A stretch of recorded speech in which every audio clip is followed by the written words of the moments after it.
પુસ્તક મુદ્દે વિવાદ વકર્યો છે। દ્વારકામાં સ્વામિનારાયણ મંદિર સામે વિરોધ થયો છે। દ્વારકાના ગુગળી બ્રાહ્મણો વિશે પણ અપમાનજનક ટિપ્પણી કરતા વિવાદ સર્જાયો। દ્વારકાના ગુગળી બ્રાહ્મણના યુવાનોએ રોષ વ્યક્ત કર્યો છે। સનાતન ધર્મના અનુયાયીઓએ નારા લગાવ્યા અને વિરોધ દર્શાવ્યો છે।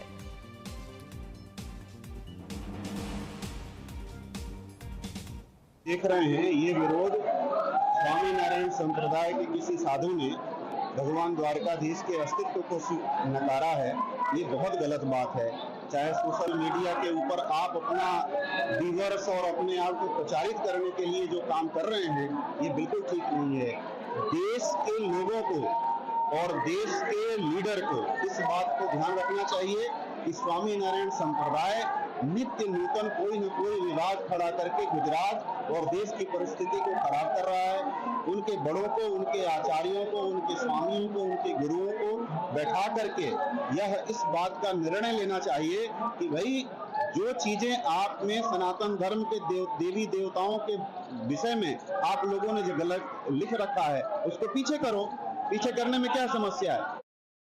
स्वामीनारायण संप्रदाय संतो महंतो द्वारा एवी वाणी विलास करवामां आवेली छे के सीजी संकल्प मूर्ति चैप्टर 33 पेज नंबर 100 ऊपर भगवान द्वारकाधीश विषय द्वारका में वसता भगवान द्वारकाधीशना प्रिय एवा गोगड़ी ब्राह्मण विषय बफाट करेल छे जे तेने बिल्कुल शोभनीय नथी।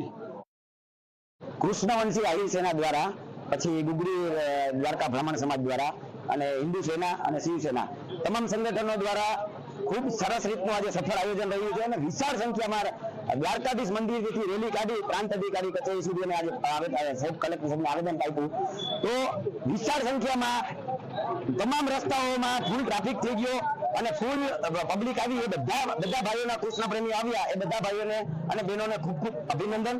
અને અમે અહીંથી કહેવા માંગીએ છીએ કે સમગ્ર ગુજરાતની અંદર આ રીતના જૂનાગઢ હોય કે આખા ગુજરાતના કોઈ પણ જિલ્લા હોય તેમાં તમામ સાધુ સંતોએ આ ગુગળી બ્રાહ્મણ સમાજ પાસેથી શીખ લઈ અને બહાર નીકળવું જોઈએ આવી રીતે, કારણ કે આ લોકો અવારનવાર હિન્દુના દેવી દેવતાઓને ભગવાન વિશે અવારનવાર બેફામ વાણી વિલાસ કરે છે અને હવે તો હદ કરી નાખી છે। ભગવાન